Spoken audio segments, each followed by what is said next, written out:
that note, we need to get our first speaker on the way. He is the president of Students for Liberty, Mr. Alexander McCoben. Oh, wow. Oh, Guinevere, good to see you again. Thanks again for saving us. Ladies and gentlemen, is my microphone? There we go.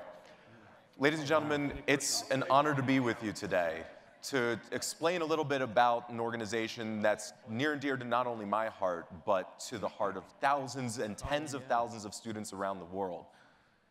If we're concerned about the new American dream, as is the theme of this conference, we need to be concerned about the next generation. And not only their opportunities for economic prosperity, but their opportunity to advance the cause of freedom, to live their lives as they want without the interference of government, as we all want to see across the world. Now, I want to take a moment to thank everyone in this room who already has and continues to be a supporter of Students for Liberty. Over the past 7 years, Students for Liberty has developed from a kernel of an idea, originally just 12 of us on a roundtable conversation talking about best practices for libertarian student organizing, into an organization that includes over 80,000 young people around the world, over 1,700 libertarian student groups, 700 trained student leaders that are teaching young people that libertarianism is the philosophy that represents the views they already hold. Young people have grown up tolerant of other people's lives, supportive of personal liberties, but at the same time skeptical of government intervention in the economy thanks to the botched 2008 financial crisis and the government's response. What young people need, though, is the opportunity to learn that there is a philosophy that encompasses their views, and the resources to develop their own leadership skills, to go out and spread these ideas to other young people and make a difference in their communities. Students for Liberty is providing them with that opportunity. And as a result, we're seeing incredible things happening around the world. Down in Brazil, the anti-Rousseff movements, the protests drawing hundreds of thousands of individuals, are being led by teenagers, individuals who've been involved with Estudantes pela Liberdade for the past several years. In countries like Venezuela, it's the young people who are taking to the streets to challenge the Maduro regime. And even when they receive death threats, they continue to come out in force because they are so dedicated to the cause of liberty. In the United States, when university administrators tell students that they're not able to hand out pocket constitutions on Constitution Day because they didn't get prior approval, Students for Liberty leaders are connecting with other organizations like the Foundation for Individual Rights and Education and suing those universities and winning to change those university policies.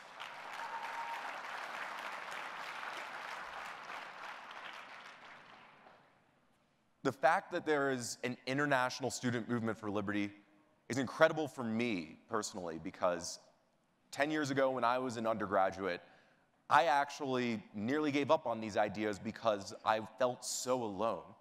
I began to think I must be crazy and might as well just become a socialist to make my life easier. But as far as Students for Liberty has come, there's so much more that we need to do. If we're really going to create a freer future, if we're going to save this generation, we don't simply need to be working with tens of thousands of students. We need to be working with hundreds of thousands of students, providing them with millions of resources. And everyone who has contributed to Students for Liberty, whether last night at our reception or previously over the past 7 years, is making the work of all of our students around the world possible, changing their lives, and therefore creating a freer future. If anyone else in this room would be interested in learning more about Students for Liberty, getting involved as a volunteer, or making a contribution, please stop by Students for Liberty's booth at the front of the exhibit hall. Find one of our students who's around here to learn more about what Students for Liberty is doing. And please make sure to get involved and support the next generation of leaders of liberty. Thank you so much.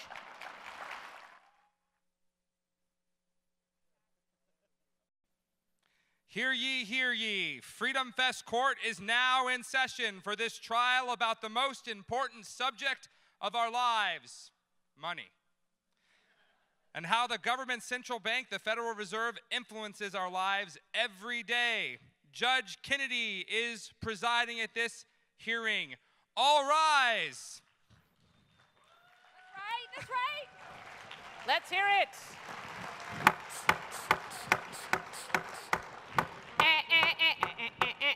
Hello, everyone. How are you? Ladies and gentlemen, members of the jury, we are gathered here in this great sovereign state of Nevada to decide the fate of the country's central bank, the Federal Reserve. In this hearing, we hope to discover whether the Federal Reserve has kept its promise to provide a healthy economy and banking system, full employment, stable prices, and a lender of last resort, or is it responsible for a series of banking crises, a boom-bust business cycle, and loss of purchasing power of the very engine of inflation and of the average citizen? Is this economy more stable, or is it less stable because of the Fed's existence?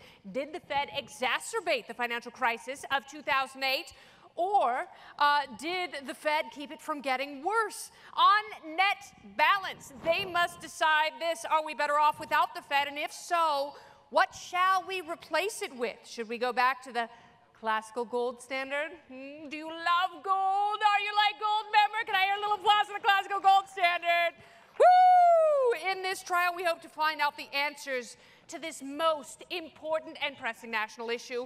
And representing the defense today in court, it's Professor Robert Kuttner. Professor Kuttner is co-founder and co-editor of the American Prospect magazine. And Professor, woo! Yes, let's hear it.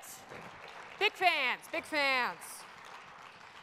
That's right, he's a professor of social policy at Brandeis University's Heller School. He was a longtime columnist, of course, for Business Week and continues to write columns for Huffington Post, the Boston Globe, the New York Times International Edition. He was a founder of the Economic Policy Institute and serves on its board and executive committee. Very impressive, very impressive. He is the author of 10 books, including Everything for Sale, The Virtues and Limits of Markets, The End of Laissez-Faire, and the 2008 New York Times bestseller, Obama's Challenge, Americans' Economic Crisis, and the Power of a Transformative Presidency. Amen. Thank you. Hallelujah. His latest book is Debtor's Prison, The Politics of Austerity versus Possibility. Oh, yeah. Sell that to them in Greece right now, why don't you? It's available right here at the FreedomFest bookstore. I hope you visit early and often. Wink. Professor Kuttner, will you please remain standing? Oh, very good. As a long-standing defender of central banking, as a monetary institution, and the Obama administration since the financial crisis of 2008, you and other establishment economists have been accused of supporting a monetary system that failed to monitor and repair a fragile banking system, made the financial crisis of 2008 inevitable with its easy-peasy credit policies, bailed out Wall Street and the Treasury with its quantitative easing programs, financed the Obama administration's ruinous deficits so that the national debt now exceeds, say it with me, $17 trillion, holy underwear, and has manipulated interest rates far too long for the American economy to fully recover. How do you plead? Not guilty. What? Oh, yeah, I've heard that before. All right, we will begin the proceeding with 5-minute opening statements. First, by prosecuting attorney Robert Murphy, our other Robert tonight. Yes, it's the name of the night, people. Put your hands together for Robert P. Murphy, a research fellow at the Independent Institute, author of the acclaimed new book, Choice, Cooperation, Enterprise, and Human Action. It's my favorite kind of action. I love human action. I love animal action, too. I'm a libertarian, you know, I don't judge. He's president of Consulting by RPM, senior economist with the Institute for Energy Research. Baby, he's got so much energy, he could be his own can of Red Bull. He received his PhD in economics from New York University and has taught economics at Hillsdale College and NYU, and worked for Laffer Associates, very serious place. Dr. Murphy is author of 7 books, And they include Politically Incorrect Guide to Capitalism. He has been a listen to them long from here. time There's no critic of the acoustics here. Fed. We need to be And out after there the opening here. statements, each of our extraordinary attorneys will call two There's no chairs for witnesses us out who there will be now? subject Last to year there was. cross-examination. That's where it gets kinky. Then each side is going to make some closing statements. We'll have time for table tennis, and it will be quite fun. Afterward, the jury right here, look at this handsome collection of Nevadans and international lovers of freedom and liberty. That's our jury right here. Give it up for them. They will rule on the case if the defendant is found guilty. I will impose a very harsh punishment. So let me give the jury a few instructions, okay? All right, this isn't Grindr, so no swiping right or left. Let's keep it clean. I know it is Nevada. You will listen very carefully to the opening statements and to the witnesses. And at the end of the hearing, you will be required to determine whether there is sufficient evidence beyond a reasonable doubt that Professor Kuttner and the defenders of the Fed are guilty of public malfeasance. The decision will be based on a majority vote by the jury. It does not have to be unanimous, although unanimity is so much fun. Is that understood? Yes. Very good. All right, Dr. Murphy, you may begin with your opening statement. Thank you, Your Honor. You're very welcome. Hey, Mark, we can just sit right here. Ladies and gentlemen of the jury, distinguished guests, I stand here to bring the case against the Federal Reserve, as the judge has outlined. I'm going to present expert witnesses to go through step by step how the financial crisis was caused by and then exacerbated by the Federal Reserve and how the recovery was repressed by the Federal Reserve. In these opening remarks, I don't want to cover that ground. I want to step back and just provide a more general argument against the Federal Reserve as an institution. And for that, let's look at the 1977 Federal Reserve Act when it was amended at that point. Of course, the Fed was formed in 1913, but in 1977, the act was amended to say that the Fed's duty should be, quote, promote effectively the goals of maximum employment, stable prices, and moderate long-term interest rates. So let's look at that. Let's see, has the Fed, in fact, fulfilled its duty as set out by statute? Stable prices, I think we can see that clearly the Fed has failed miserably in that regard. We know that there is constant price inflation since 1913, but what perhaps you don't know is that this isn't simply a fact of nature. No, it's a fact of the Federal Reserve's policies. From 1790 through 1913, it's hard to estimate these things because back then they didn't have accurate statistics, but as best as economists can say, back in 1790, if you had a consumer basket that was priced with worth $100 at that time, in 1913, that same basket of consumer goods would be about $108. Okay, so that's a cumulative 8% price inflation over that entire span. Right? So the point is, money used to be stable in purchasing power. And the point is, since 1913, of course, I don't need to even quote the statistics, by various measures, the dollar has lost 95% to 99% of its purchasing power since that time. Now, some people will say, yes, of course, when we say stable prices, we don't mean stable prices. What we mean is a stable fall in the purchasing power of the dollar. But even on that criterion, the Fed has failed. There has not been predictable steady price inflation since 1913. There have been volatile periods and then periods of relative moderate inflation. I'm sure all of us are familiar with the high inflation in the late 1970s, but there's also, from 1917 to 1920, each year the consumer price index rose from between 15 to 18%. So again, clearly the Fed has failed when it comes to stable prices or even stable falling purchasing power of the dollar. Let's move on to maximum employment. Well, we could say, has the Fed done a good job stabilizing the economy, preventing crises? Well, there's the Great Depression. That's kind of a strike against it. There's the Great Recession. That's a strike against it as well. So the two worst calamities in U.S. history happened on the Fed's watch. Some defenders of the Fed will go further. They'll say, okay, if you throw out the Great Depression, everyone gets a mulligan. If you throw out the Great Depression, then... I love golf. Thank you. Yeah. If you throw... I'm glad someone got the joke. If you throw out the Great Depression and look at the Great Recession and you look at just post-World War II volatility, just on that focus, some people will say, okay, GNP or GDP was more stable than the pre-Fed era. But actually, there's a 2012 paper by George Selgin and others in the Journal of Macroeconomics that shows using mainstream economists, these aren't right-wingers from the Heritage Foundation, mainstream economists, including Christina Romer, have said actually a lot of the criticism of the pre-1913 era is based on faulty statistics. They were looking at commodity series. More generally, if you just look at output as a whole, even just focusing on from the World War II period on, the U.S. economy has been less stable than it was before 1913. 1 minute warning. This is your 1 minute warning. They teach that in law school. They do. So therefore, just looking at the statistics here, this isn't abstract theory, this isn't far right-wing dogma, this is statistics as published by people like Christina Roma and other respected macroeconomists, mainstream economists, say that there's a very plausible case that just even from World War II on, the U.S. economy has been less stable than it was before the establishment of the Federal Reserve. So in terms of its two major policy objectives, stable prices and a stable economy, the Fed has clearly failed. Finally, let me just point out that it's ironic at a meeting like this that we're arguing over, do we need central planning when it comes to money? If we were picking any other topic, yesterday when there was a certain economist up here, writes for the New York Times, I won't mention his name, when he alluded to the need for the federal government to run health care, there was booing.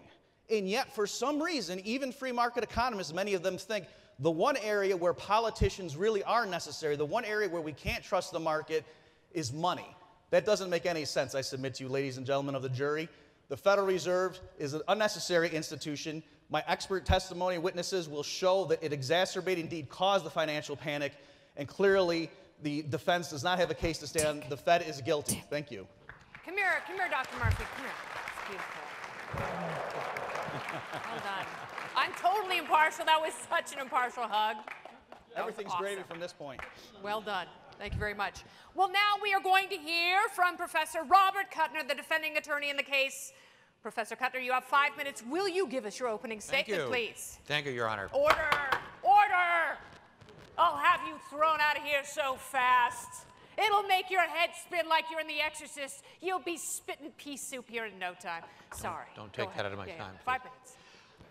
Ladies and gentlemen of the jury, I am not here to argue that everything that the Federal Reserve does is sound policy, only that we are much better off with a central bank than without it. To demonstrate why, let me take you back to the 19th century, a period when we had no central bank, no elastic currency, only the gold standard, and the money supply dictated by the accidents, the vagaries of gold discoveries.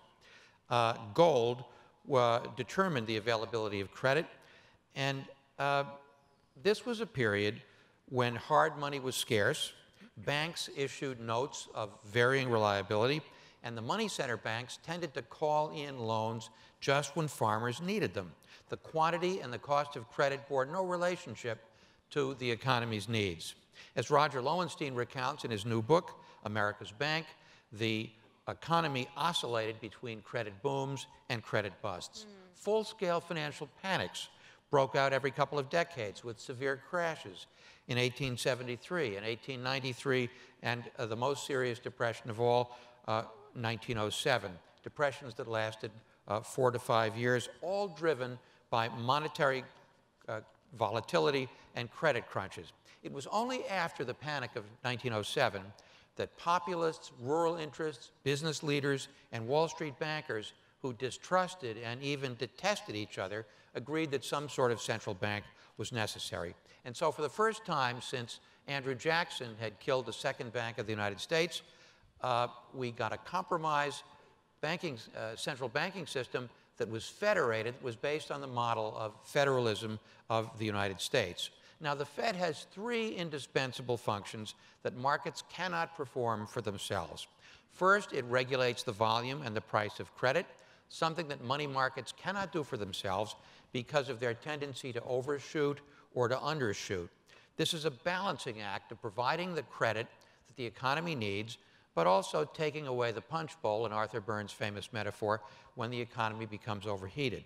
Secondly, and even more importantly, the Fed functions as a lender of last resort in a crisis, such as the collapse of 2008, and in lesser crises that might have blossomed into full-blown depressions, such as the flash crash, the Latin American and Asian currency crises, the collapse of long-term capital management, the October 1987 stock market crash. It did not do that lender of last resort job so well after 1929 because it had neither the current tools nor its current sophistication, but it has an institutional memory and it learns from history. Third, the Fed is one of the federal regulatory agencies that seeks to limit the unfortunate habits and conflicts of interest of financial engineers who often create products for their own enrichment and deceive investors, create bubbles, and then crashes. The better the Fed does that job of keeping financial markets honest, the more it can keep interest rates moderate to make capital available that the real economy needs without setting off bubbles. And finally, since the Humphrey-Hawkins Act of 1977-1978, the Fed has also had a dual mandate to try to promote both high employment and price stability. And I'm happy to report that Janet Yellen is doing that job rather better than her predecessors. Now, despite all sorts of new technologies, money markets cannot regulate themselves. On the contrary, the ability of financial engineers to create dark pools of super money, everything from credit default swaps, cubed, to exploding subprime mortgages, to products that are deliberately created so that 1 minute warning. the financial engineers can bet against them at the expense of their customers. Such techniques require a central bank to govern both monetary policy and financial regulatory policy. I say this in full knowledge of the fact that human beings and public officials are fallible, that politicians can be captured. Indeed, I've been a critic of the Fed. The Fed has often been too close to Wall Street, but history shows repeatedly and vividly that in the case of money creation, the perils of market excess are more extreme than the risks of regulatory excess. Thank you very much. If you had to choose between Janet Yellen and Christina Romer for a spouse to have a race of superior children for the rest of your life, who would you choose? Well, happily, I only have to choose one of them to be my favorite central banker, not to be my wife. I'm happily married. I admire both of them. It's a hypothetical. Thank you. Thank you very much. Thank you. Very good, Professor Kuttner. Now, Dr. Murphy, will you please call your first witness? Yes, Your Honor. I would like to call John Allison to the stand. Yay, John Allison! Come on, give it up, people. Come on now. Let's hear you participate. This is FreedomFest. This is not a library.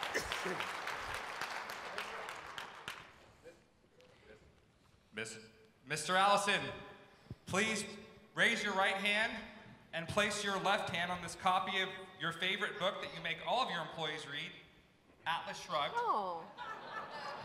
Do you swear to tell the truth, the whole truth, and nothing but the truth, so help you Ayn Rand? I do. Beautiful. Mr. Allison, could you please state your current occupation and expertise in the field of banking and monetary policy? I am the very recently retired president and CEO of the Cato Institute, and before that I was chairman and CEO of BB&T, 10th largest financial institution in the United States, and I was CEO for over 20 years, the longest serving CEO of a major financial institution. Okay, perhaps have you written any books that might be relevant to your testimony today? I have. I've written a book on called The Financial Crisis and the Free Market Cure, which was a Wall Street Journal bestseller. Very good. Now, Mr. Allison, could you explain, I think a lot of the people, when they think that the Fed did a good job in this and they justify it, they think that the Fed, they take these crises as given. So do you agree with that these crises just hit and then the Fed needs to be there to rescue the situation? I do not. I do believe in a free market you're going to have some cycles, and I think the cycles are good in the sense that markets have to clear and get rid of weakly, poorly run companies. But certainly in the last financial crisis, the Fed played the primary role along with government housing policy. In the early 2000s, Alan Greenspan, who was head of the Fed and was called the maestro, we were having a little economic correction that we needed, but he didn't want that to happen. He wanted to go out on a good term, so he created negative real interest rates, which meant you could borrow less than the inflation rate, which created a huge incentive for people to leverage, borrow, and buy houses. And that was also facilitated by two giant corporations, Freddie Mac and Fannie Mae, that only exist because the government guaranteed their debts. And when Freddie and Fannie failed, they owed $5 trillion and had $2 trillion in subprime mortgages. So the Fed provided the money to create the bubbles. By the way, the bubble wasn't just in the housing market. It was also in commodities markets and the stock market. Where did the money come from for a bubble if the Fed didn't create it? So just for the benefit of our jury here, could you elaborate on that last point a bit? Because I think a lot of people believe it was policies encouraging subprime lending and to have banks give mortgages to people who otherwise might not have qualified. Are you saying that wasn't the only reason that there was a housing bubble? The bubble got focused in housing because of the subprime lending, Freddie Mac and Fannie Mae. But Freddie Mac and Fannie Mae didn't create money. The Federal Reserve creates money. And the Federal Reserve created the money to create a massive bubble that was way beyond the housing market. People would forget there was a bubble in car loans. There was a bubble in many markets, and that is simply mathematically impossible without the Fed creating the money to make it happen. Now, Mr. Ellison, I'm sure some defenders of the Fed are going to say, okay, we don't know where the crisis may have come from. Perhaps the Fed was responsible. But given that housing was clearly overvalued, it needed to come down. Surely the Fed did a good job in handling that situation. Would you agree with that? No, I wouldn't. I went through the financial correction in the early 80s and the early 90s. Argumentally, definitely in the early 80s, we had a worse economic environment, and yet we didn't have a crisis. The reason we had a crisis this time, and unfortunately this was under a Republican administration, was that the rule of law was suspended. The Fed, for reasons that were absolutely unclear to anybody in the market, chose to save Bear Stearns. Later on, they let Lehman fail. They saved Citigroup. They let Wachovia fail. When Washington Mutual failed, they decided to pay all the uninsured depositors. Rule of law was gone. So we were going to have an economic correction. We'd created a housing bubble, and we needed a correction. But a lot of the damage was done by the panic, which was absolutely unnecessary. There was no rule of law. And the beginning economic environment wasn't as bad as the early 80s, and argumentally no worse than the early 90s, and yet we had this panic. By the way, there are a lot of big banks that made a lot of bad mistakes, and I would have let them fail, but they were the secondary effect of the crisis. The Fed enabled the crisis. I wonder, Mr. Ellison, could you briefly comment on the notion that perhaps banking was deregulated, and that might have contributed to the instability? And it clearly wasn't the fact that the Fed was too interventionist, but in fact it kept a hands-off policy. Do you agree with that? Absolutely not. There was a massive increase in regulation under George Bush. We had the Privacy Act, the Patriot Act, and Sarbanes-Oxley. There's a massive increase in regulations. Banks weren't deregulated. You can just go count the pages of the Federal Register, and there was a massive increase in regulations. Banks were just misregulated, not deregulated. A lot of people point to Glass-Steagall, and Glass-Steagall played no role in the financial crisis. Banks like Washington Mutual and Countrywide had no Glass-Steagall operations. Maybe Citigroup was a little worse by Glass-Steagall, but they've been broke 3 times and saved by the Federal Reserve before there ever was a Glass-Steagall. So the industry was not deregulated, it was misregulated. And the last question I have for you, Mr. Ellison, is obviously you're very familiar with the work of Ayn Rand and a fan of that. And could you say, do you think that the Federal Reserve, for fans of Ayn Rand, that it lives up to her ideals as she expresses in her work? No. I would go beyond that. I've had the opportunity over the years to talk to heads of the Federal Reserve because I was a long-time CEO, and I've had people on what's called the Open Market Committee, and I've asked them a simple question. I've said, do you believe in price controls? In other words, could a group of experts in Washington, D.C. set the right price for an automobile? To a person, they say, absolutely not, that's crazy. And I say, well, isn't the Fed setting a price? As a group of experts in Washington, D.C. know more than billions of competitors in a global market do about what the right price of money? And isn't that the most important price and the most complex price, and when set wrong, the most damaging price? And they had no answer. Well, thank you. I have no further questions for this witness, Your Honor. Very good. Would you like to cross-examine the witness? You have 5 minutes. Thank you. 5. Mr. Allison, you referenced Countrywide and Washington Mutual. These were financial institutions that originated subprime mortgages and then securitized the paper, turned it into sliced and diced securities that were then sold off to various investors. Would you say those securities were priced accurately by financial markets? I would say they were underpriced in general, but primarily because Freddie and Fannie were making the market. When you have one competitor, a government-sponsored enterprise that has 55, 60% market share, they're driving the pricing in the market. And they were under pressure to have at least half their loan portfolio in subprime mortgages, so they had to keep buying deeper and deeper to reach these politically correct imposed standards. So that was bringing down the pricing on the whole marketplace. Well, would you say the securities were priced accurately before they collapsed or after they collapsed?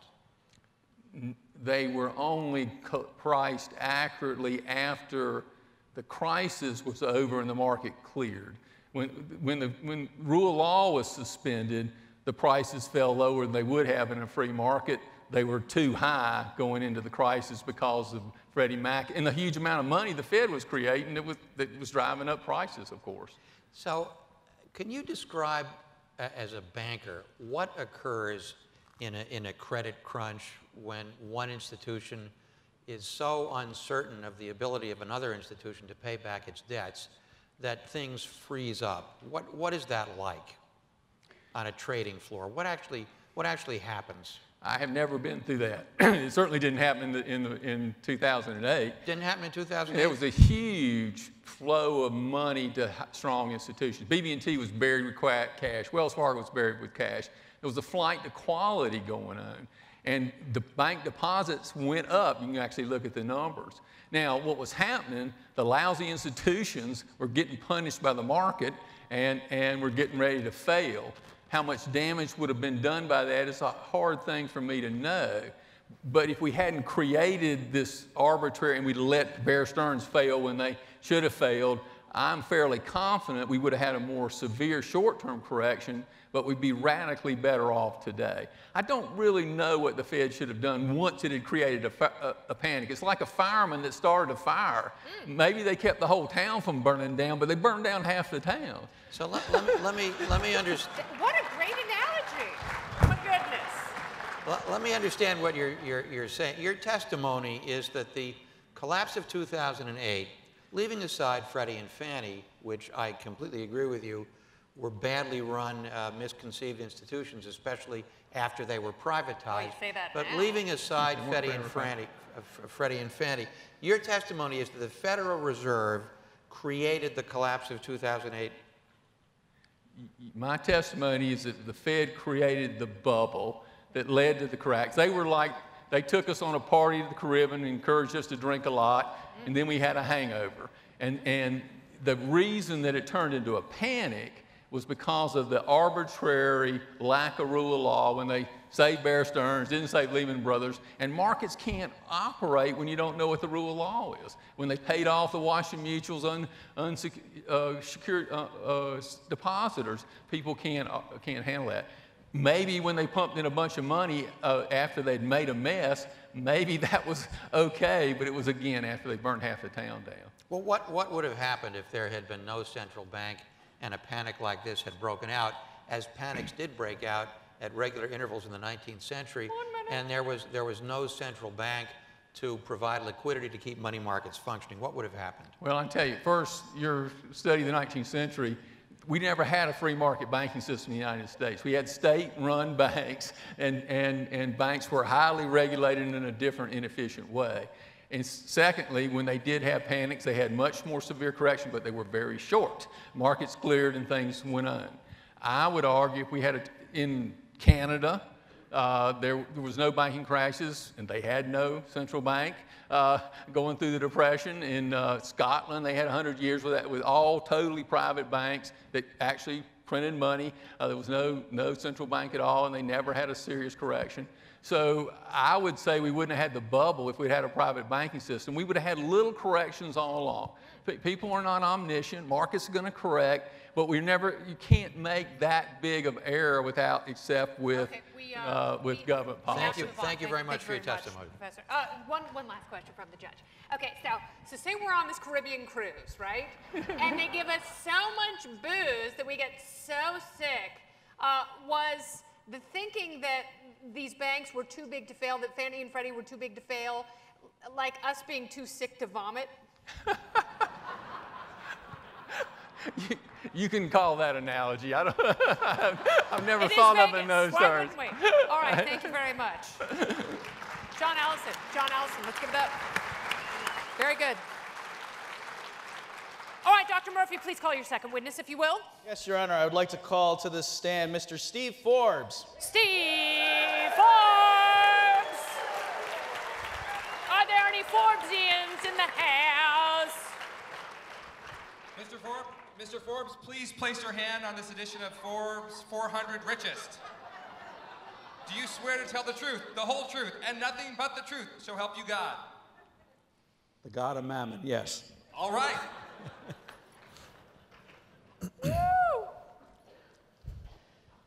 Mr. Forbes, could you please state your occupation and your qualifications to provide this testimony to us today? I'm editor-in-chief and chairman of Forbes Media, and we've been following the machinations of the Federal Reserve almost since its inception.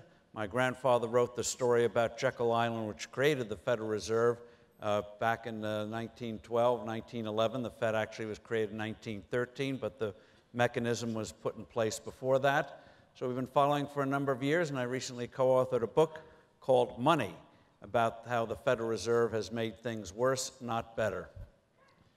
Well, yes, let's follow up on that last point there for the jury, if I may. How is the Federal Reserve, a lot of people will say, well, the Fed was there, it had to provide some sort of assistance, it's better than having nothing, but you're arguing that the Fed actually made things worse. Could you explain? Well, every major economic crisis, huge crisis like the Great Depression, the great inflation of the 1970s, and this recent debacle, were all caused by government mistakes, massive errors in government policy.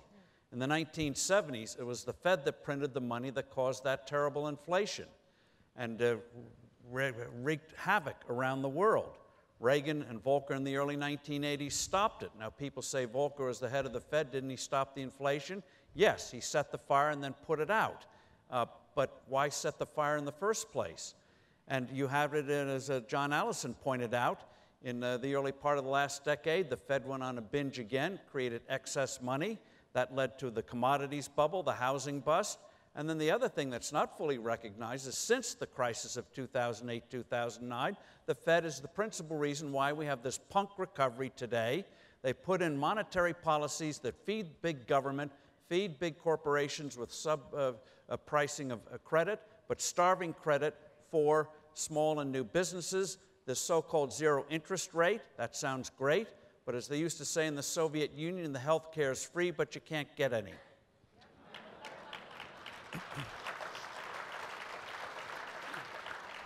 Now, Mr. Forbes, I'm confused. The mainstream media says that low interest rates are the medicine and the Fed's doing what it can to bolster the recovery, and you seem to be suggesting the opposite. Can you explain this? Well, it's like the doctors in days of old, when you had an anemic patient, you bled the patient. That ended up doing more harm than good. In this case, by wrecking the credit markets, putting in price controls, it's like rent control, great when you have the apartment, at least before it deteriorates, but you don't get a properly functioning housing market anymore. In terms of what they've done in the credit markets, by messing them up, they've made short-term credit unavailable to small and new businesses.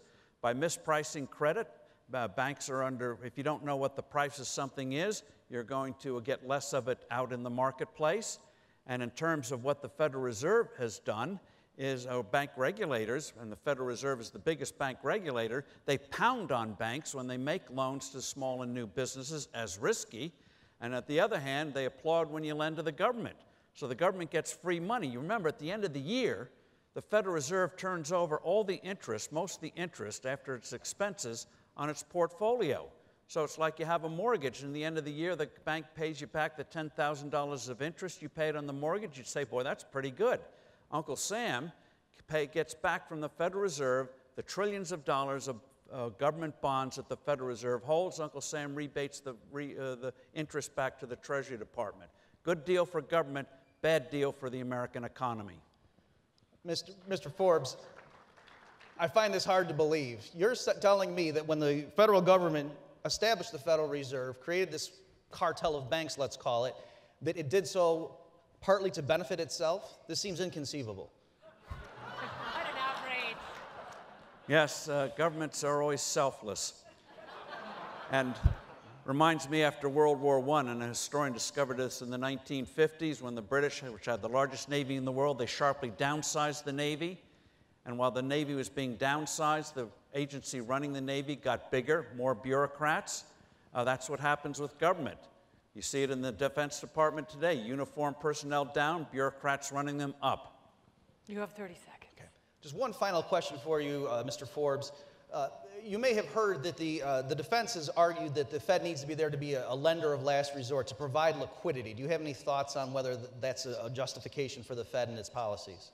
Well, if done right, yes. The Bank of England showed back in the 1860s that if you had a credit crisis, you could go to the bank and at an above-market interest rate with your good collateral get a short-term loan, and then you're out of it. That could be done in a matter of weeks.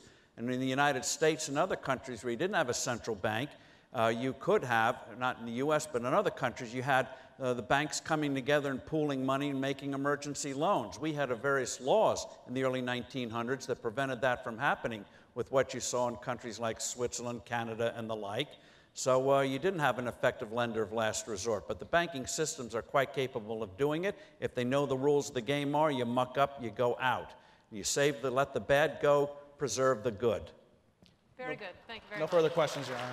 Your witness, Professor Kuttner. Do you want to stand over here so it doesn't look so much like Freudian analysis? Thank you. Great. Mr. Forbes, Yeah, are you on the Forbes 400 list? No, that's why I read Forbes. I'm trying to get on that list. Well, I wish you every success. I was intrigued that you said that the Fed was somehow responsible for the collapse of 1929. No, I didn't say that. I said the great inflation of the 1970s. Oh, I see. Okay. I'm glad to correct that misperception. After that collapse, then Secretary of the Treasury Andrew Mellon famously or infamously said that all of these cascading business failures would purge the rottenness from the system. Do you subscribe to that view? That crisis was caused by government. First, the Smoot-Hawley tariff, and you can go in 1929, 1930, as that legislation started to make its way through Congress. That's when the markets collapsed. And you can go over the daily headlines. And late Jude Wanniski's book, The Way the World Works, shows that when that legislation looked like it would be halted, which would destroy the global trading system, stock market recovered. When it began to become a reality, the stock market crashed. That was sin number one. Sin number two was when the contraction started, governments raised taxes catastrophically. They did it in Germany, they did it in Britain. Here in the United States, we raised the top income tax rate overnight from 25 to 63%. We wondered why the economy continued to contract. So government plays the role there. I don't worry about Andrew Mellon. I worry about what government does when they muck up trade and muck up the tax code. But let's okay. I attributed what you said to the Fed. I want to talk about what government did or did not do in the 20s. If I read my history correctly, the 20s was a period of almost no financial regulation.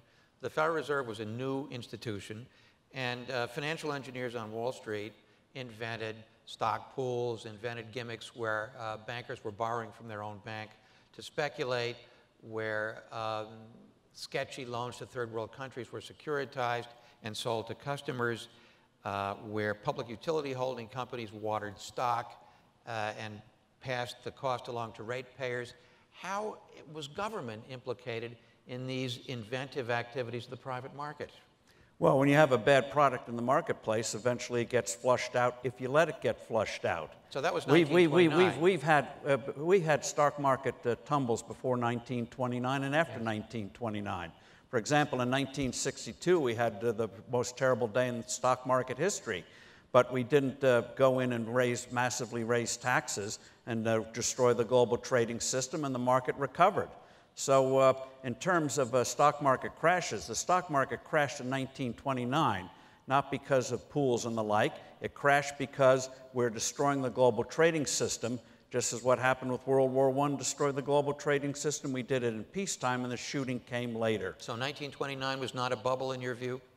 you may get a bubble, but then you have a correction and the thing goes back again. You get enthusiasms. For example, in the early 1980s, we had great enthusiasm for PCs, personal computers. Everyone knew this was a big deal, so everyone piled in. You had the inevitable shakeout, and then the industry came back again. In this country, in terms of automobiles, which was a huge industry in the early part of the last century, we've had over 1,000 automobile manufacturers. People saw a great opportunity, so it gets flushed out, and the winners go on and prosper. But that's normal. You're always going to get ups and downs. The economy is not a machine. The economy is individuals. Get over it. Where is the inflation that folks have been predicting as a result of the Fed's bond buying program? People have been predicting. Have you seen the price of arugula? Am I right? Well, where's the catastrophic inflation that's been predicted? Well, you've had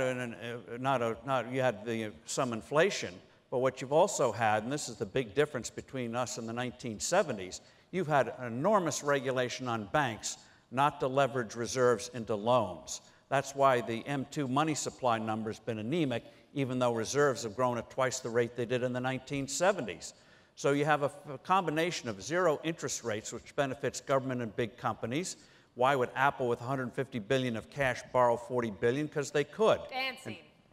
And so, again, you allow markets to operate, they will usually work pretty well. Human beings are not perfect, they're not. But they're better than government. But they're super sexy.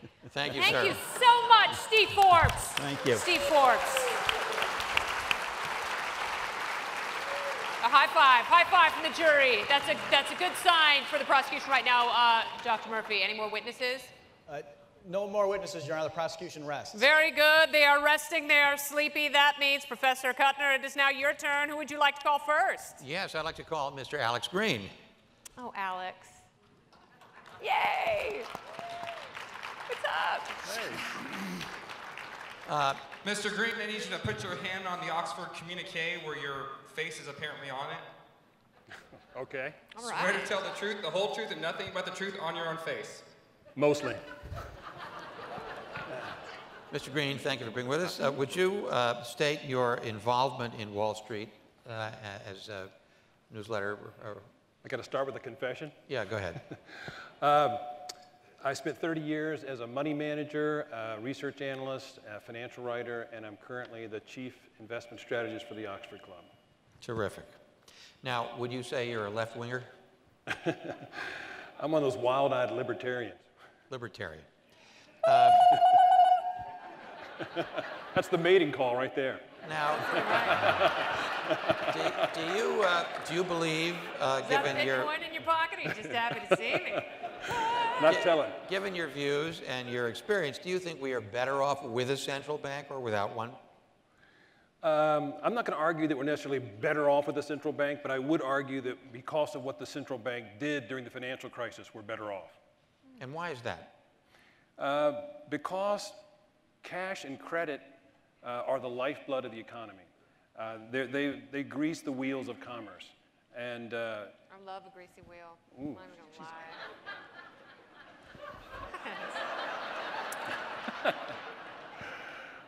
lie. Where was I? Dude, that's what I said this morning.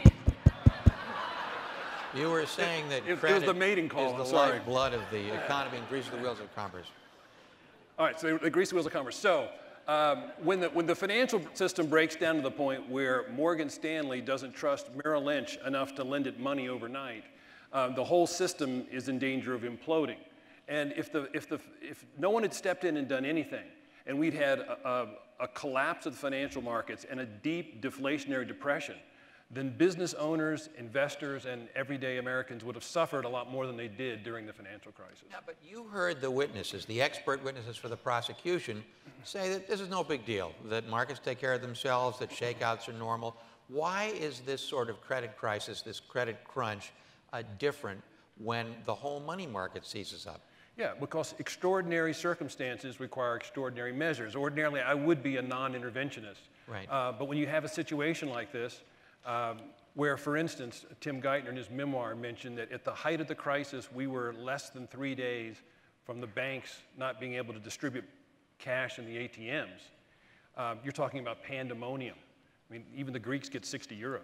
so it would have been bad news for Americans. So the fact that the Fed stepped in, slashed rates, provided liquidity, supported the systemically important banks is a good thing, not a bad thing. All right, we have about 40 seconds more for this one. Well, this is a really interesting philosophical question. You're a libertarian. What is it that is different about money markets if we believe that most other markets are self-correcting? That's really the heart of this debate. Well, usually markets are self-correcting because a seller will take advantage of prices that are out of whack, and buyers will step in. But when the system freezes up and there isn't the cash or the credit available for people to take the steps that need to be taken, you end up with the sort of long, dangerous, deflationary situation that Japan has suffered with for 26 years now. And that's what scared the Fed, and why the spigots have been wide open is it's very difficult once deflation takes hold to turn things around again. So they took extraordinary measures to keep us from getting into an extraordinarily That's right. bad I've always said situation. it. It's like economic herpes. You know what I'm saying? Like It's once all- you got it's it. for life. It's all off. Thank you very much. All right, Your thank witness. you very much, Professor Guttner. Dr. Murphy, would you like to cross? Yes, Your Honor.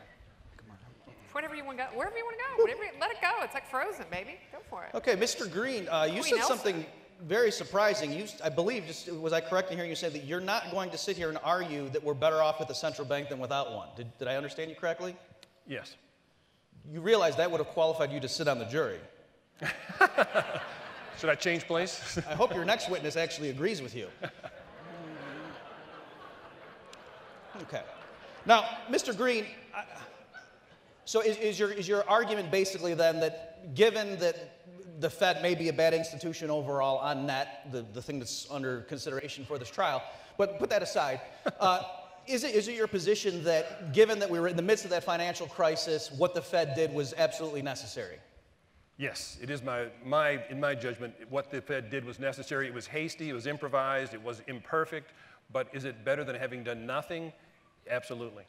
Okay, but can I push you further? Are you saying, though, but you're open to the idea that it would have been better had the Fed not even been there in the first place? But so given that there was a Fed there that had all these powers and everyone was looking to the Fed to do something, perhaps, yes, it needed to do something rather than nothing, but it is conceivable that that situation itself was partly because of the existence of the Fed.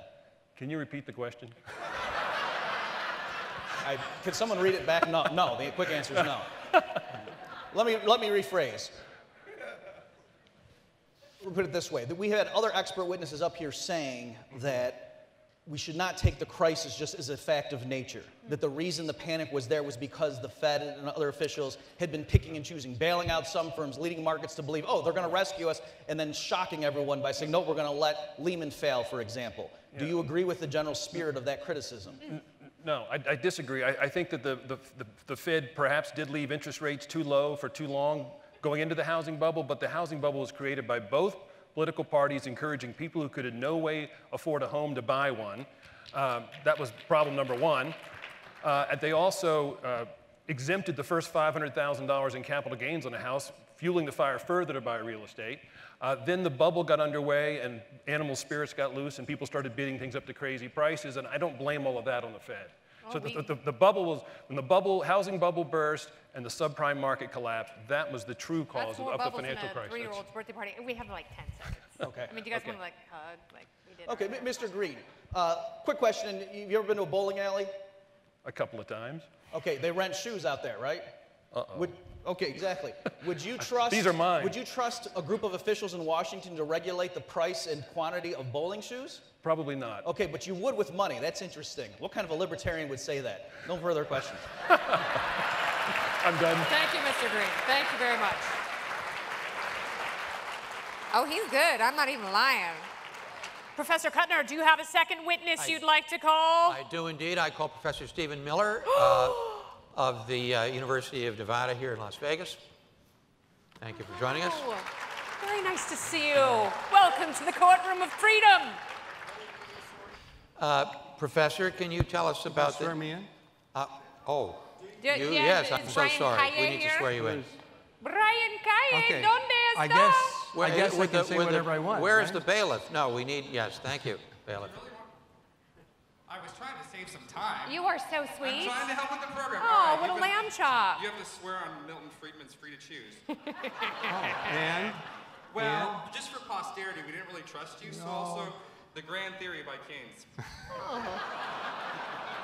Here, so we both at the same time. Do you swear to tell the truth, the whole truth, and nothing but the truth? You got it, partner. All right, because Milton Friedman's my boy, so you better not mess with that. So I think between Friedman and Keynes, we get the truth. Could you describe for the jury the nature of your academic work? Well, I'm a macroeconomist. I've been doing this for 45 years, 31 in Connecticut and 14 here in Las Vegas. And more recently, I've been doing some work on the volatility of output growth. I first did it for the United States and then for Japan, then a bunch of OECD countries, basically post-World War II data. The most recent paper, however, looked at the United States from 1876 through 2012, that's it. Over a century of data. And the results of that study suggested that the sample divided into 4 different periods. The gold standard period, the interwar period, post-World War II up through 1981 and 1981 to the present. Thank you. Would you say that the economy was more volatile back in the era when we didn't have a central bank?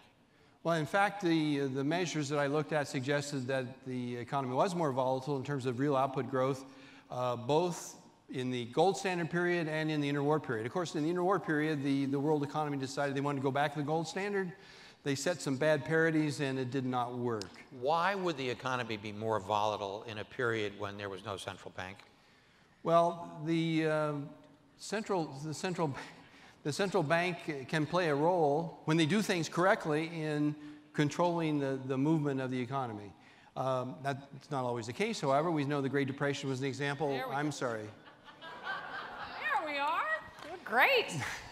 That the Great Depression was an example when the central bank failed in their activities. Can I ask you but a question? Without, you certainly may, Judge. Thank you very much. Did we have more financial volatility before there were Kardashians? I think the Kardashians contributed to the financial volatility. I think that's what happened. Fair enough. I was asking you, what were the in the period when we had financial panics in the late 19th century, every 10 or 15 years, what was the role of the absence of any central bank in these credit crunches? They couldn't step in and try to prevent a bank panic from getting out of control and leading to a recession or a depression. So if you look at the time periods, you notice that during the gold standard and during the interwar period, we had many more cycles than we had after World War II. The cycles tended to last about 4 years, 2 years of recession, a little less, a little more than 2 years of expansion. Since World War II, the expansions have gotten longer and the recessions have gotten shorter. And I'll remind the audience that we're now looking at the 7th year of the current expansion, which is the average for the 1981 period. So I take it you don't endorse every single thing that the Fed has done, but on balance, do you think that we're better off having a central bank than not having one? The Fed has done lots of things that were not correct. But you have to consider the central bank is like an insurance contract. You buy insurance on your home because there's a small probability that you might have a fire and lose the whole investment. So the Fed is an insurance contract against the fire in the economy. All right, very good. Thank you very much. Your witness. Thank you, Professor. Dr. Murphy.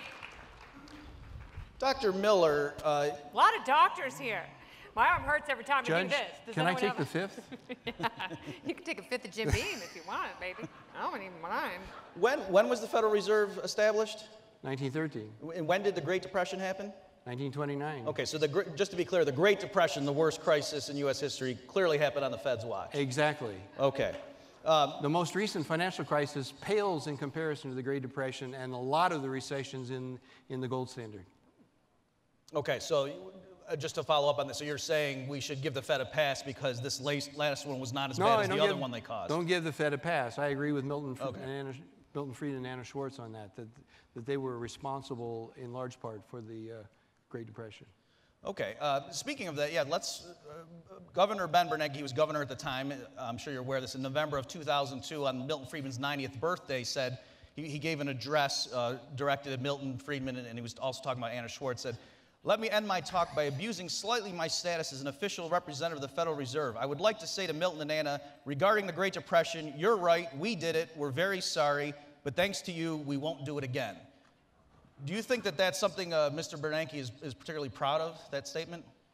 I think he was accurate in saying that. Because the Fed has not caused another Great Depression, merely the Great Recession? Well, I think the Great Recession was a lot shallower than it would have been absent the Fed's actions. Okay. One can debate about, how important was the Fed in getting us into that crisis, but my view of the housing crisis, the subprime lending problem, and the collapse, financial collapse, everyone in this country was guilty. Guilty. Okay.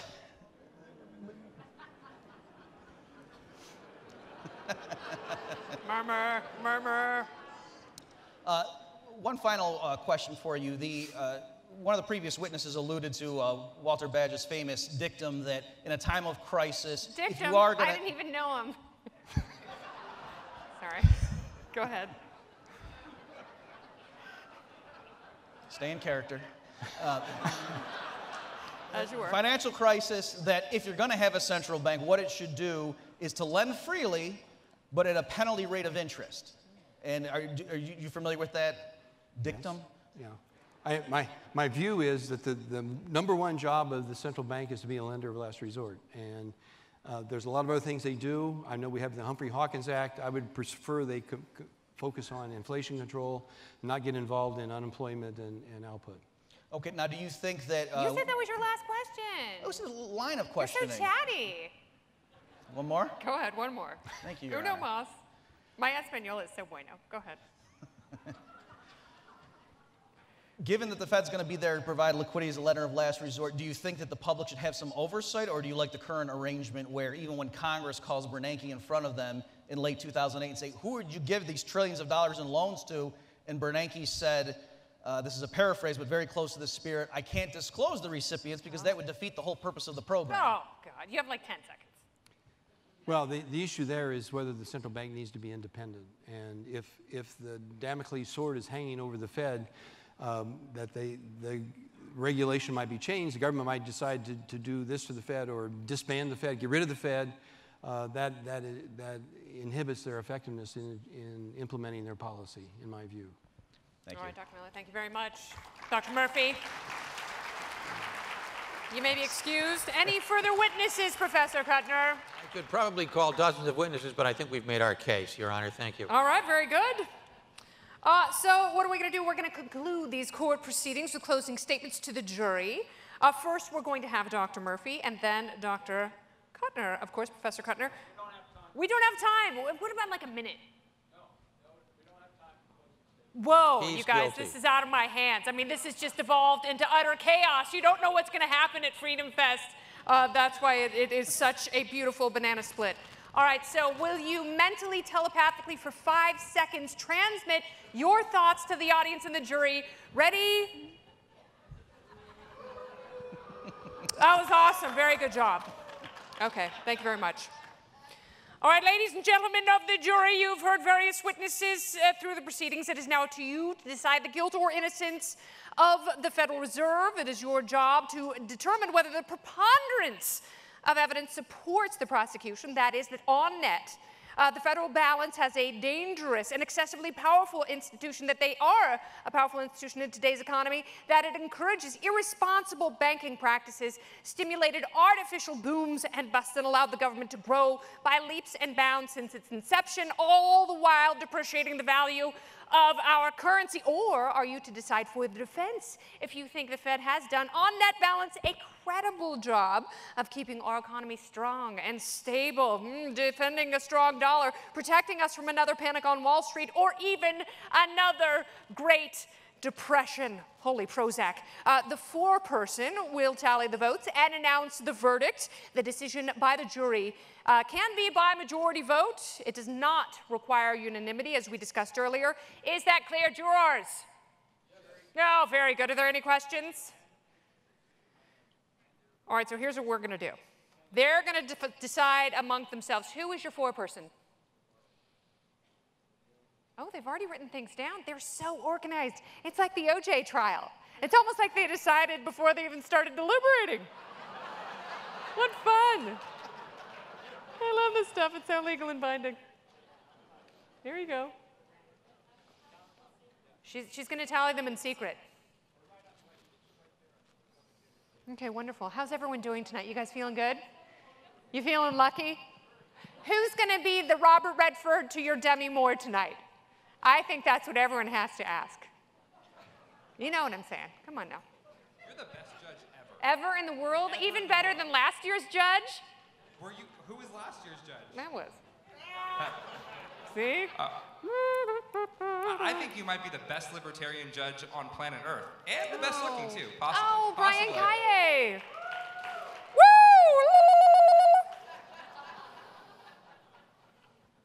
She's counting. It's like prom votes.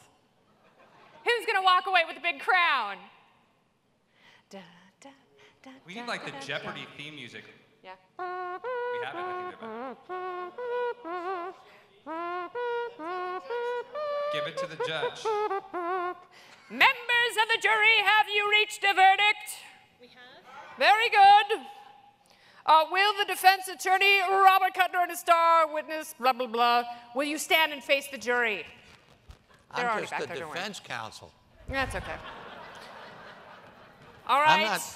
Madam Foreperson, how do you and your fellow jurors juricize? We have 9 in favor of guilty, 2 for not guilty, and 1 for abolish the Fed. Oh, wow. Those are some very powerful votes. Madam Foreperson, thank you so much. All right, there you have it. The Fed is guilty, guilty, guilty, guilty, guilty, guilty, guilty. All right, Professor Kuttner, you and your Fed supporters have been found guilty of subverting the public good and failing to limit the powers of the Federal Reserve, therefore, by the powers vested in me. I hereby condemn you and all Fed supporters to the Fed's debtors' prison. And listen to this, it's about to get good, where you will be under obligation to pay the toxic debts of all FreedomFest attendees here tonight who may, yeah, that's right. What? Yes, who may have lost their collective shirts at the craps tables at Planet Hollywood. You can only get out of debtor's prison if the Federal Reserve finally raises interest rates. Marshall Kaye, take him away. Jail. I'm the lawyer. To jail or to the banquet. There's a banquet. but I'm No, not it's the- okay. There's a banquet tomorrow night, $95. You can come with me. No, it's good. No, I'm the lawyer. All right, he's the lawyer. He's flush with stronger than cash. he looks. The night is young. Professor Kuttner, Dr. Murphy, jurors, and of course our star witness and our FreedomFest attendees, thank you very much. Court is now adjourned. God bless America, and may you always ride on the eagle of freedom. Hallelujah, and good night.